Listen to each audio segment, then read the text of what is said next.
செம்பு தண்ணி எடுத்துக்கங்க.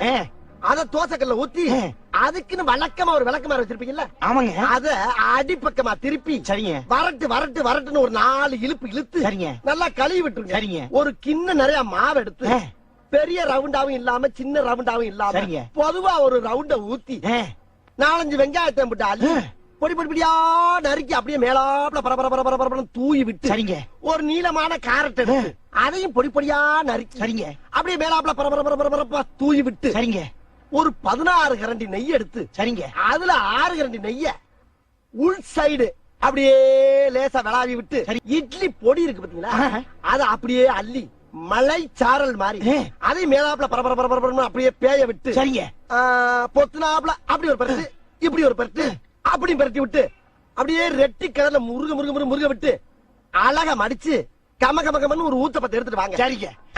அண்ணனுக்கு ஒரு ஊத்தப்பு.